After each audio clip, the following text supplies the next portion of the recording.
Welcome to the Be It Till You See It podcast, where we talk about taking messy action, knowing that perfect is boring. I'm Lesley Logan, Pilates instructor and fitness business coach. I've trained thousands of people around the world, and the number one thing I see stopping people from achieving anything is self-doubt.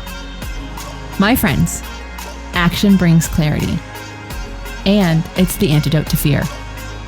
Each week, my guests will bring bold, executable, intrinsic, and targeted steps that you can use to put yourself first and be it till you see it. It's a practice, not a perfect. Let's get started.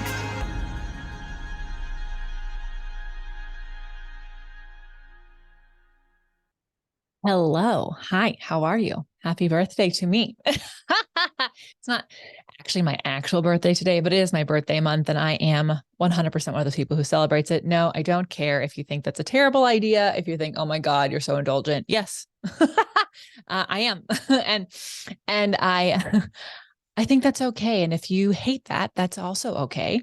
You don't have to celebrate your birthday for a month. And it's not that I make everybody say it's my birthday every single day or anything like that. I don't do like some sort of big extravaganza every day or even daily lunches. I just love my birthday month. I just do. And so thank you for listening today. I thought it'd be fun to trying to figure out, like, what do I want to talk about? 40 things you should know about me, 40 things I've learned. And I just kind of was like, I share so much about what I've learned.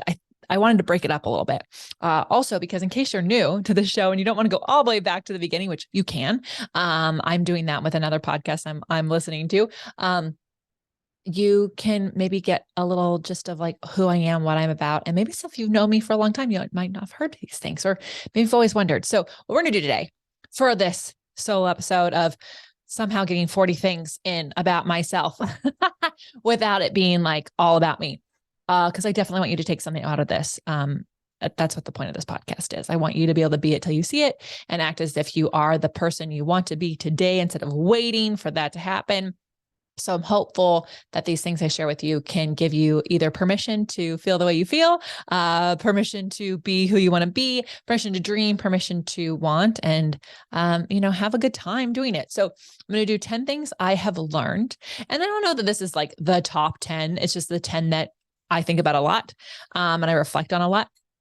10 things I'm glad I went through. So these are going to be things that are like lessons I've learned, definitely, but some things that people might think are a little rock bottom. And I've definitely had people say, I'm sorry you went through that. And at this point in my life, I'm not sorry. So I think it's really important to share those things. 10 things that support me. So these are a lot of my favorite things, but also things that just support me in showing up each and every day. And some days it's easier than others. Some days I really lean into these things. And then lastly, 10 things I want in the next year or so. And this is just like a manifestation thing. It's kind of like a podcast version of a visualization board. And so hopefully we can check back in throughout the year as you listen to episodes and hear which of these things I have made reality. So here, without further ado, the 10 things I have learned, and in no particular order. First of all, you hear me say it all the time in every podcast, perfect is boring. It's so boring. Oh my gosh. And I catch myself getting in a perfection mode. Something doesn't go the way I want. I don't like how that feels. And then I like get a little, and then I'm like, are we trying to be perfect here? Yeah. So what can we do for the future so that that doesn't happen again? So, I'm so glad I learned that, because being a perfectionist really held me back in my life. There's a lot of things I think I could have done sooner if I wasn't trying to be so perfect. So I'm so glad I've learned that. 2, they're numbered, but that doesn't mean it's number 2. In the importance of these things.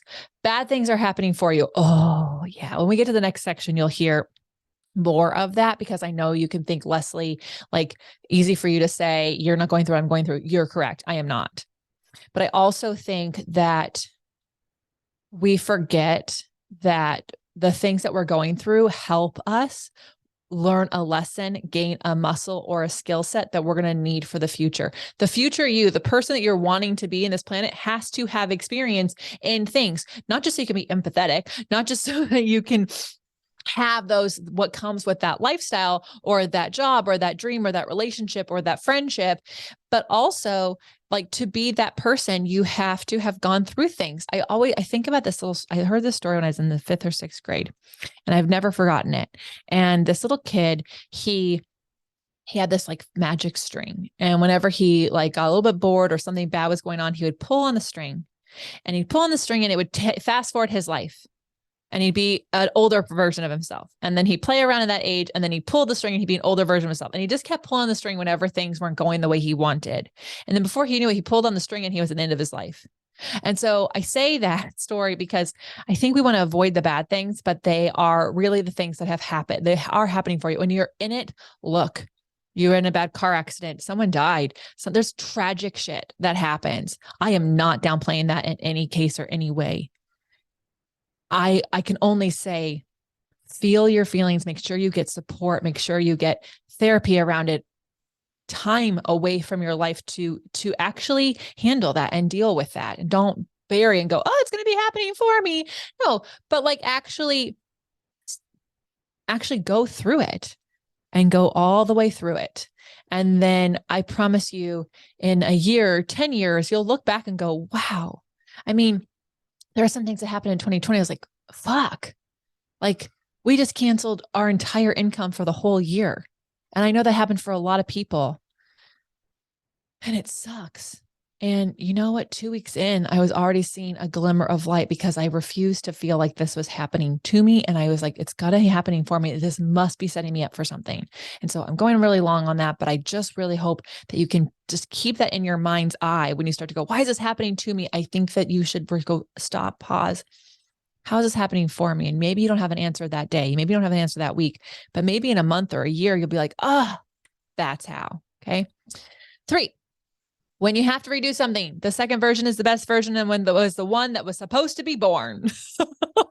So I remember years ago, hearing a podcast episode where this woman, she's like a life coach, and she mentioned having to redo something. And she remembered she was talking about a time where she like recorded something and it took a long time to record and it disappeared. And she spent hours trying to find it and like put it back together, and it was just corrupted. It just wasn't going to work. And the amount of time she spent trying to make the original version become the version was 3 times the amount of time it took her to record the first version. And so she ended up recording the second version, which took her shorter amount of time. And it was more concise, more precise, more exactly what she was hoping it would be. And I remember like replaying that episode because at the time I was blogging weekly, and twice I had blogs disappear. And twice I was like, crying at my computer, and Brad is like, what is going on? I was like, drawing. And I was just like, I lost it. And I spent an hour doing it. And you know what? When I actually heard that and I went and rewrote one of them, it took me half the time it took me to write the first one. And it was way better. Like I got my thoughts out faster. So now when the ish hits the fan and I lose the first version, I just immediately start going into the second version. I've had to re-record many an OPC workout. The first times I cried. I'm not going to lie. I cried. And then after I like got this mantra in my head, got this idea in my head, I just was like, all right, set the camera up. Let's go.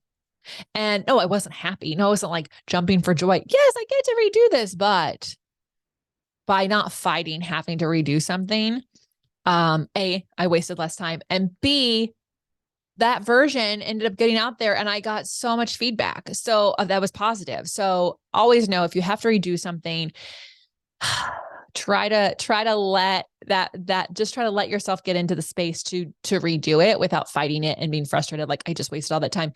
You didn't. That was like a rep. Okay. That was happening for you so that you can have a better second version. How about we tie those 2 things together and ditch that perfection? Because you're going to make mistakes. You're going to accidentally delete something. You're going to have to do it again. Number 4, ideas want to be born. So the book Big Magic is a must read if you haven't read it. I can't tell you how many times I've done something and heard people say like, oh, I had that idea and I never did it.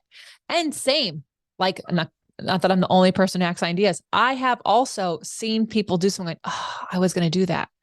So here's the deal.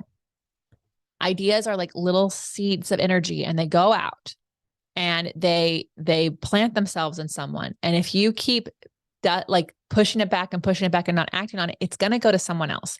And Big Magic by Elizabeth Gilbert really explains this in the best way. So I'll let you read her words. There's a great story in there that I like think about anytime I don't act on something. I'm not saying that you act on every single idea right now, but what I am saying, what I hope you get out of this is, if you see someone do something that you had the idea of doing it and you've had it on your ideas parking lot for 10 years, don't be mad at yourself and don't be frustrated about the fact that they did it. You just have to ask yourself, like, why did I keep postponing it if I really wanted to do it? What was holding me back? Something tells me it has to do with perfection. So just keep that in mind. And I do have an ideas parking lot. It is a place where I put things that I cannot act on right now. And I review it consistently. And sometimes I don't even remember what the idea is. And that's why the parking lot is so great, because then I'm not just like shiny object syndrome.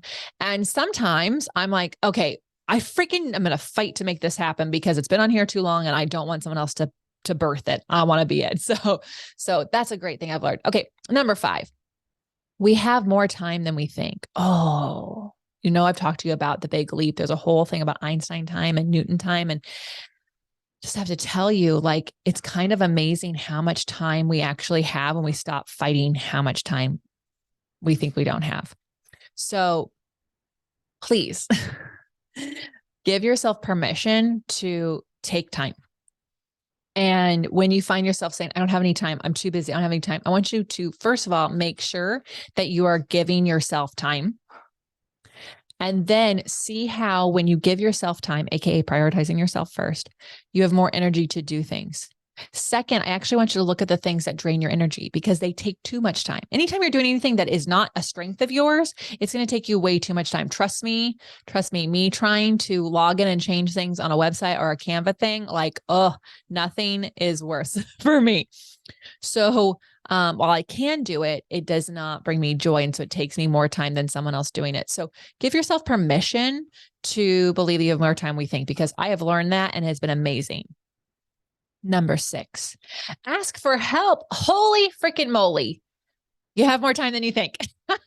No, seriously, this goes back to that perfect is boring. We think we're the only ones who can do it right. And you know what? Even if someone does it 80% as good as you, that is better than you trying to do everything. It's also way more fun. It's more fun to have people participate with you. And it's so hard for me to ask for help. Some people have no problems. Brad just asked for help. Brad's like, let's ask him. Let's ask him. And I have to give myself a pep talk that I'm not burdening people, that people want to help me. But so I get it. If you are someone who's like, oh my God, I can't believe she said that.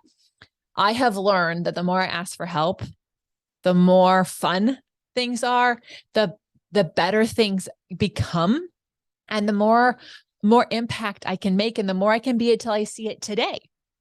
Trying to learn how to do the thing to be the person I want to be can happen faster if I just ask people who know how to do the thing I need to do. So ask for help. 7, you can change your mind. Oh yeah, that's hard. That was a hard lesson to learn, but I'm glad I learned it. I still have to remind myself every once in a while, but you can change your mind. Sometimes changing your mind costs you money, and that's true, but you can do it. And so if you find yourself in a position where you feel like you are not in alignment with what you said yes to, then weigh the pros and the cons of changing your mind. And the sooner you change your mind, the better it is for those people that changing your mind affects. But people don't want you showing up for things that you don't want to be at. They don't want to, you can tell people who are at those parties, those weddings, those meetings, and they don't want to be there. So oh my goodness, wouldn't it be so, and you're like, gosh, I wish that person just didn't come. Yeah. It wouldn't have been so nice if someone had told them you can change your mind. So, that one was a great lesson to have learned. And I have sometimes just played the game of changing my mind. So many years ago, Brad had told me that I could quit profitable Pilates. And so that's like changing your mind on something. Cause I was really going full steam ahead, making this thing happen. And he said, we can just quit. I could just change my mind and not do that anymore. And giving myself permission to just picture what that would look like made me realize how much I was going to fight for profitable Pilates. And I'm so glad I did. But if I hadn't taken that moment to give myself that permission, I don't know that I would have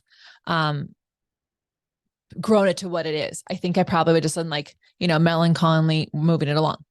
All right. 8, no is a complete sentence. It is. No, it's a complete sentence. I think we just need that reminder. I think we've all heard why that is a complete sentence. And I think, as I know, most of our listeners here are women. Please stop people pleasing yourself to a yes. No is a complete sentence. And and we can, if you need more support on that, let me know. I'll get a guest in here, but check out some of our podcasts on confidence. You like L. Russ will like definitely get you into into admitting that no is a complete sentence. 9, what others say about you is none of your business. Oh God, this one is hard. But this one, I'm so glad I learned. Thank you, Brene Brown. And it's something I remind myself of when I know people are talking some shit. And it's okay. They want to spend their time talking about me. That's their thing. I don't actually need to know what that is. It's not my business, because it's coming from a place of whatever their pain is. And I'm never going to change their mind. That is one thing I'm so grateful that I learned when I was on the debate team in college. You don't look at the opposing side and try to convince them. You look at the judge, the person whose opinion of the whole thing matters, because the other person's side is to not agree with you ever. And so when I understood that, then I really took that into my life. And when Brene Brown said that other people's opinions of you and what they say about you is none of your business, it really was like, oh yeah, because it's not my job to convince them to like me. My life, if I was to run around and try to make every person like me, holy crap, does that sound like exhausting? And we say this all the time on the podcast. I'm not a taco, so not everyone's going to like me. And so that is a great lesson I have learned. And number 10, just because you can doesn't mean you should. And one of my coaches from BBG, he always says it just makes you a should head, right? So, anyways, write that down. Just because you can doesn't mean you should. I'm so glad I learned that. And I remind myself that all the time, because I find myself wanting to do things and I'm like, I can do this. And this goes back up to we have more time than we think. I have more time because I don't do the things I should do or can do. I do the things that are aligned with what my job position is as a person I'm being today so anyways, I hope that all makes sense. Those are the 10 things that I have learned. Now, 10 things I'm glad I went through. I'm going to go through these a little quickly. I'll maybe dive in a little deeper to some of the ones I don't know that you have heard before, but also just DM me. You're like, Lesley, number 3, I want to know more about that. And I'll do a whole solo episode on it. How's that sound? So again, no particular order, 10 things I'm glad I went through. My first Pilates class, y'all know I thought Pilates was BS. I'm so glad that girl dragged me into that class. And then, because it changed my freaking life. Number 2, and number 3 are all together. They're all combined. And I'm really excited about this. Number 2 is my 2013 breakup. Y'all, I sat on a couch that I did not pick out. Trust me, I would never pick out a leather, those man cave couches. No offense to man caves, but it's not, you've seen my style. It's not my style. On this 80-inch screen TV, and I was watching, he's just at that NTU reading the Strength Finders 2.0 book. And I had this beautiful view of this house that was not decorated by me. And I was like, I don't think he's that into me. I wonder if he knows that. So that led into number 3, which was my 2013 summer, where I just spent the whole summer couch surfing. I was homeless. I never had to, that's my 3rd time being homeless. And that 3rd time I did not have to sleep in my car, but I slept on people's couches and I bounced around, and I also totaled my car. And then the studio that I rented space from shut down, and I had to move a place that I made money at. And then I was my other job transferred me across town.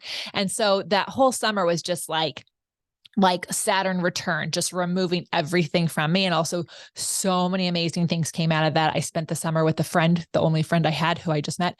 And she is the one who introduced me to Brad.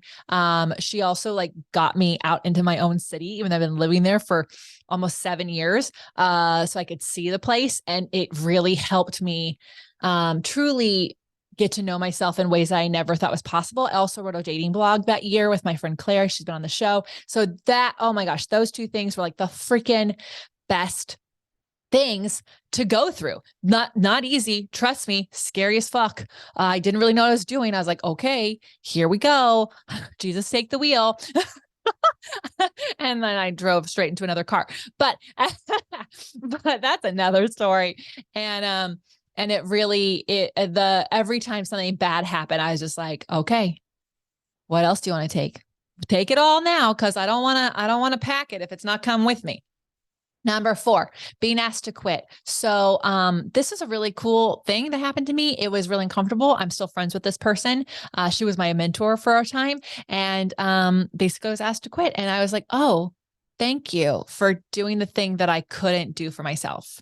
And so sometimes we, like with jobs, when we're, things aren't going the way we want, and we're just like, why can't it go this way? We're kind of trying, like I was in like my woo basement, right? I was like in my winning others over basement. Like I can do it all. Going back to things I learned, I can't do it all, and I shouldn't. Just because I can, just doesn't mean I should. So, so glad I was asked to quit, because it really helped me make the leap that I was too scared to make. And the net did appear. And I also got to see what I was made of. So when 2020 happened and the freaking net disappeared again, I was like, oh, I've done this before. I've had to make a leap before. I've had to have like no runway before. So again, that's why things are happening for us. It was such a great, like that moment of being asked to quit was such a great practice run for what was happening in the future. Number 5, my husband choosing our honeymoon. Trust me, y'all, like I never had Japan and Cambodia or even Thailand on my list of honeymoon things. I definitely saw a beach on my honeymoon. But I don't know, maybe I was thinking like Fiji or Belize or something like that. So he planned it, he chose it, and I'm just glad, because it took me to a part of the world I don't know that I would have experienced at that time, and also get to experience as much as I do. And I freaking love it. And I can't wait to go back, and I can't wait to try out new places with it. So thank you, babe. Number 6. I know that like in the things I'm glad I went through, I prefaced it with like, these could be bad things, but obviously number 1 and number 6 were pretty fucking awesome. Right. So they're just things I'm glad I went through. They're not like the all bad things. Number 6, that I was a model for a brief moment. So you may not know this about me, but like LA is a funny world, y'all. Eventually somehow you get an agent. So I got an agent for modeling. I had an agent for commercials. The two did not agree. For my modeling agent, I was never skinny enough. For my commercial agent, I was getting too skinny. And so that was complicated, but I did book a couple ads, and that was a lot of fun because I got to really experience what that was like. And that changed the trajectory of how YouTube worked for me, how like me being comfortable with filming classes, and also being on Pilates. Anytime, if I hadn't gone through commercial acting, I don't know that I would have had that skill set as quickly as I did.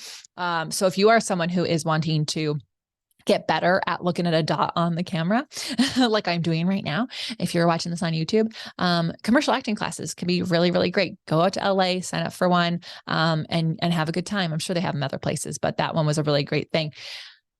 While I didn't do a lot of good for like, I had to like learn how to like build up self-esteem to combat the you're not skinny enough, even though like y'all at the time I was 20 pounds lighter than I am today. So, and I was way too skinny, not attractive, for me. Like it was a lot, but that's where our society was at the time when it comes to body images and what people should look like. And I'm glad I went through that so that I could actually fight for myself. And so I could actually fight against what that was. And I could hear them say that and go, no, I actually like who I am, and I'm not going to lose more weight for you. And on the flip side, the good shit that came from it is that's how I got involved with Carbon 38, just how I met Kristen Holiday, who introduced me to Lori Harder. Lori Harder introduced me into my first coaching program, which then led me to my next coach and my next coach. And my business wouldn't be what it is today had I not had this moment, this 1 year where I had a modeling agent because I needed those women at that time. And so everything happens when it's supposed to. And that really did happen. That was a good thing that came out of that. So that's what I choose to focus on. Number 7 that I'm glad I went through was opening and closing my own studio. So one, I'm so glad I opened it because it gave me this opportunity to really step into what I wanted OPC to be. And it allowed me to have an experience of opening a studio, which I had not done. I'd opened studios for other people, but I'd never actually done it for myself with all the investments and all of that stuff. And then closing it was a really hard thing to do. And so as I coach people who are going through that decision of like, oh my gosh, I think I'm going to close this. It sucks. That is a feeling of pure, it's actually complicated. I had so many emotions around it. I was so freaking excited to move to Las Vegas, and I was so sad to never see these people again in person. Some of those people I've been teaching for 12 years. So, it was a humongous investment. It was a great experience, and it was, emotions that I would never wish upon anybody, but I'm so glad I experienced, because I do understand when I'm coaching people and helping them see the opportunities of opening a space and closing a space of like what they're truly up for, in a way that was different than me doing that for the companies I did it for when it was their money. So that was a beautiful experience. And I will always love that studio so much, because it is, special to my heart. And also it really has helped me show people that like, you don't need a big space to have a studio that makes a lot of money. My studio was 600 square feet, and that included the bathroom and a waiting room, and I had one of everything, and it made over 6 figures. So, and I didn't have to work 7 days a week to do that. So I'm really, really proud about that. Number 8 is the 2020 pivot. Yeah, that was scary. That was hard. And I think a lot of you listening to this had a 2020 pivot, and maybe a 2021 pivot, and maybe 3 pivots. And I hope you give yourself permission to look back at what you learned about yourself and what you saw about yourself and what that led you to. Because I bet you it gave you these skill sets and opportunities to see parts of you that you never knew before. And it's what led us to being here in Las Vegas and having the friends that we have, and being able to provide this podcast. I promise you, this podcast would not exist if we were still in LA and there had been no pandemic. It's not, it was not an option back then. Number 9, I'm glad I got rid of my car. So yeah, that was great. It's so great. I promise you I'll be talking about a car in a second, but like, that having no car allowed me to have more time. I saved a ton of money on parking tickets, and it really allowed me to assess like, what do I really want to do? Because things I was willing to get an Uber for, or find a bus for, or ride my bike for, I was like, I must really want to do this. And things I was like, oh, I don't have a car. I was like, it's an excuse I'm using because I clearly don't want to go.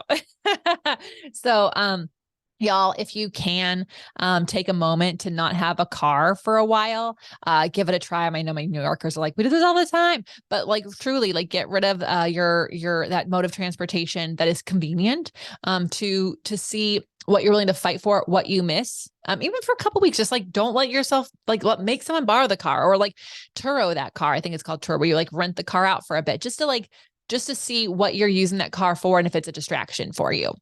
And number 10, my wedding venue having to move. So you may not know this, but 5 weeks before our wedding, maybe 6 weeks before our wedding, but I think it was 5, we lost our wedding venue. We had to like move the wedding. And I'm so glad that happened. I'm so glad that happened, because I love our wedding so much. Okay. 10 things that support me. So these are things that I love. You may have heard these things before, so I'll be running through them. If any of these things you want a deeper dive on in a solo episode, I want to hear from you. So hit up the beitpod at gmail.com, or on Instagram at the beitpod. Number 1, my morning routine. This supports me.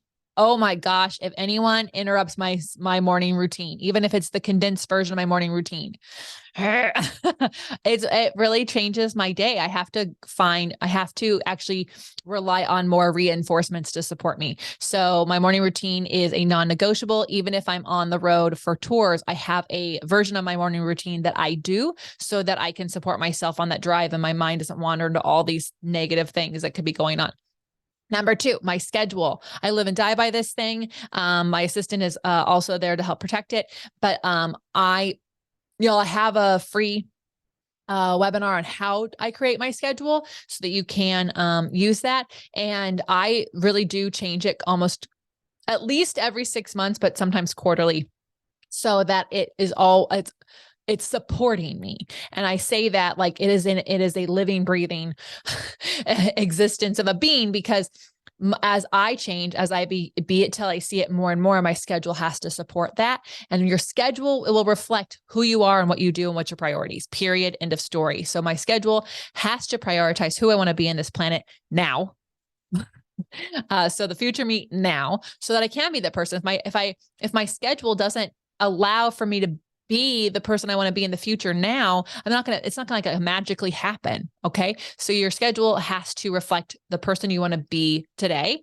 The person you want to be in the future today. So my schedule is a big support for me. Number 3, my Pilates practice is a non-negotiable. Even if I'm traveling, I do something, even if it's like, I've done a mat class in the bed on the van while it's going. It's not easy, but woo, that core strength.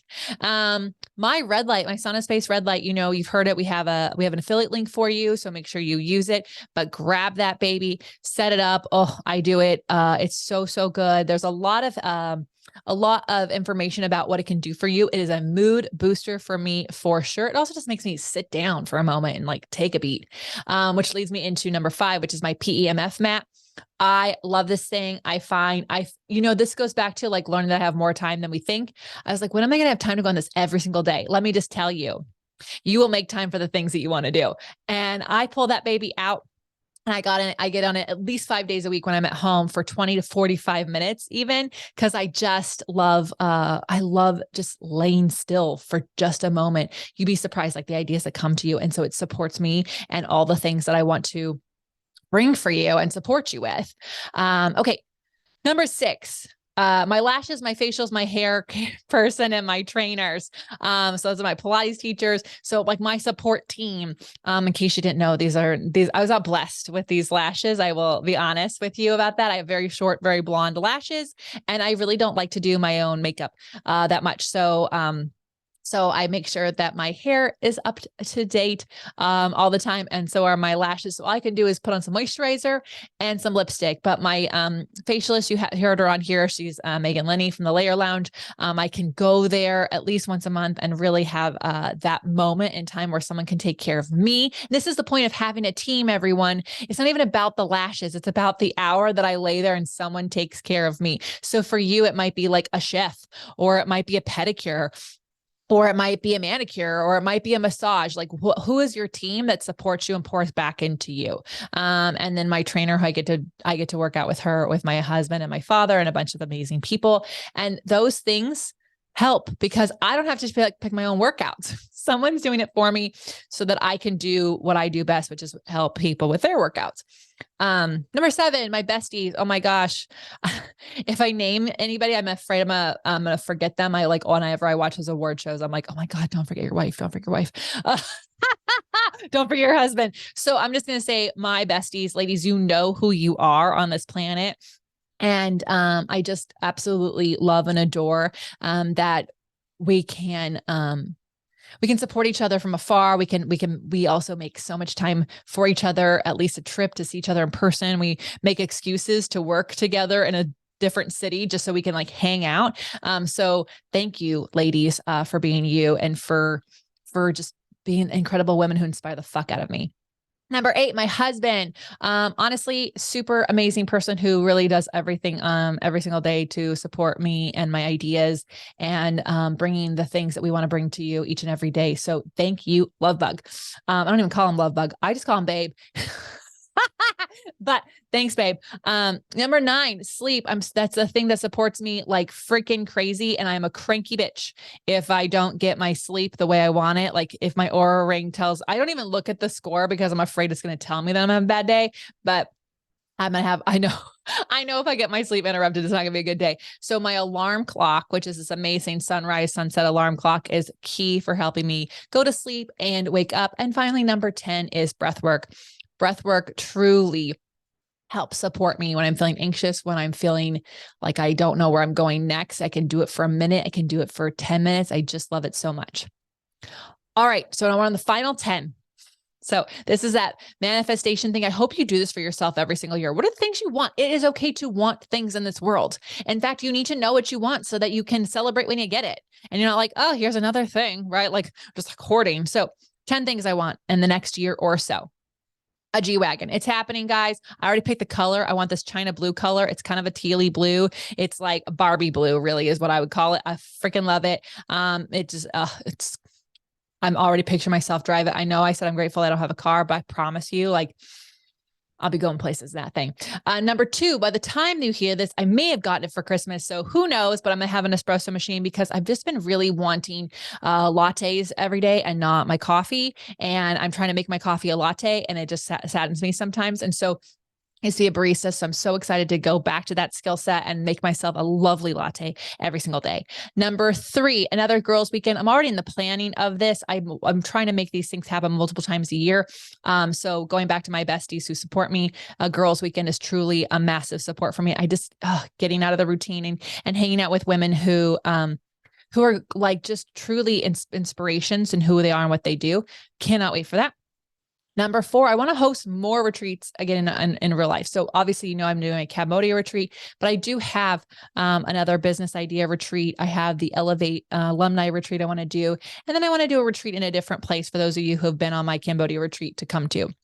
Number 5, I want to get back to Australia and New Zealand again. Don't worry, Europe. I've got things. I already have you on the books. I can't wait to announce it. It's not available for me to announce yet, but there's 2 countries in Europe I'm hitting up in the next year, but I do want to get back to Australia and New Zealand again in the next year or so. Number 6, a West Coast tour. I've heard you people, trust me, it's on the list. I fucking want to do it too.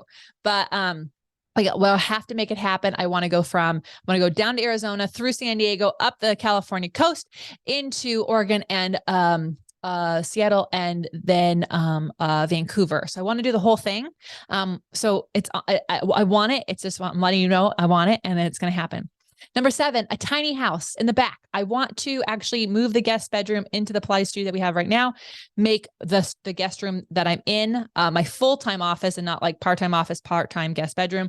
And I want to put the tiny house in the back so that I could have all the Pilates equipment in one amazing space to film in. I know that's just going to be amazing. And it's on our list. We have some plans drawn up that I'm excited to see how we could do that. So I cannot wait for you to know when that comes to fruition. Number 8, this podcast in the top 1%. Y'all, I need your help for that. That actually comes down to you. So not only your reviews, which by the way, if you leave a review on Spotify or Apple, you screenshot that and you send it to the beitpod@gmail.com to get my habits course for free. But also the more you share, the more people who listen to it, the quicker we get to the top 1%. We're in the top 2%. We've been there for a year. I want to get the top 1% and I need you for that. Number 9, I want my flashcards in stores, in bricks and mortars. I'm talking like the big guys. I want to see them in the Bloomingdale's and the Saks and like the Nordstrom's and, some Target stuff. I want to see them in stores. And number 10, I want to triple the OPC membership, if not more, but especially in the next year, I want to triple it and I want to have an app for it. You guys, I definitely want an app for you. It is complicated. We have to build it from scratch. And so I need more members to do that, but you guys bring me life and I am so excited for what we get to do together. Okay. So that's 40 things.